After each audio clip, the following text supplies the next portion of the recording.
Very careless for a man who understands firsthand how tempting artifact theft is. Every archaeological dig I've ever heard of is bedeviled by looters and forgers. He should know better. Delmonico's is expensive, Prudence murmured, drifting from Geoffrey's side toward a display of brilliantly colored silks. The exhibit was stunning, but she couldn't help wondering if the wide-sleeved robes wouldn't be uncomfortably heavy and unwieldy. Ladies' corsets in her own fashionable Worth gown were difficult enough to maneuver in, but they didn't appear to be nearly as cumbersome. Still, she supposed women the world over got used to whatever idiocy fashion dictated. By the display explanations she was reading, it seemed that Chinese noblemen burdened themselves with robes that were even more ostentatious and elaborate than those of their spouses and concubines. They take your breath away, don't they? Josiah Gregory's vest was a match for anything he was admiring in the glass cases around the room's walls.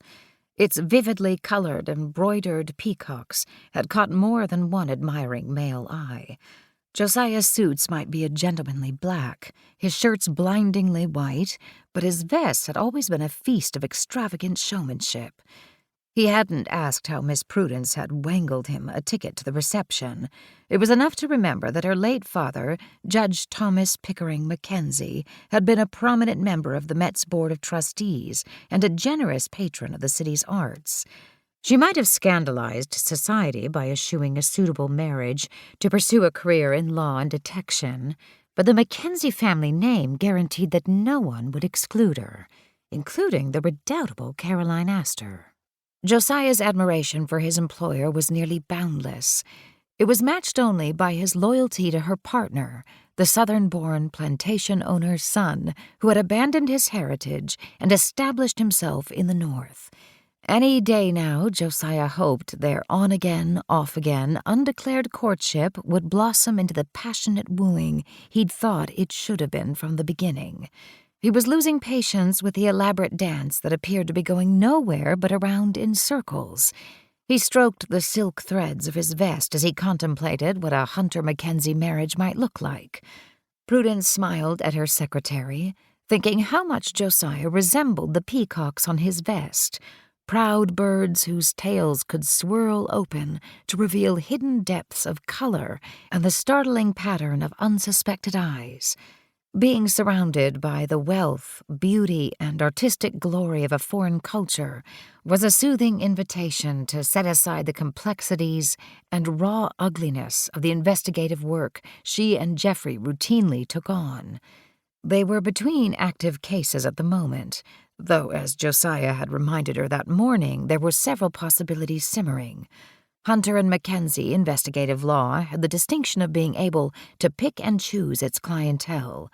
Lately, now that Prudence had been admitted to the bar, she'd leaned toward considering inquiries that promised intriguing legal components, but she'd yet to step inside a courtroom. Women's progress toward greater equality was slow and faltering. Men fought it at every opportunity. She thought there must be several hundred guests in the gallery, and the two smaller adjoining rooms where display cases featured exquisite enamels and glazed ceramics. Most of the attendees knew one another, New York society being both closed to outsiders and tribal in its makeup. The museum's patrons murmured polite greetings as they glided slowly and gracefully to the whisper of the ladies' skirts and the occasional tap of the gentleman's walking stick, not unlike dancers in a sequence of well-orchestrated quadrilles. "Geoffrey, look," Prudence said, directing his attention toward a tall, familiar-looking figure just entering the gallery. A slender young woman clung to his arm as if in need of support. "Isn't that Warren Lowry?" "You're right. I thought he and Bettina were in Switzerland." At the end of May, nearly 9 months ago, Geoffrey and Prudence had seen Lowry and his fragile sister off on a journey that would take them to a sanatorium near Geneva, where damaged minds were said to be healed through a new and controversial treatment known as the talking cure. Bettina had been the victim of a cruel kidnapping and 2 years of unspeakably evil abuse. Whether she would ever recover had been unknown, but Lowry, who had joined the New York City Police Department as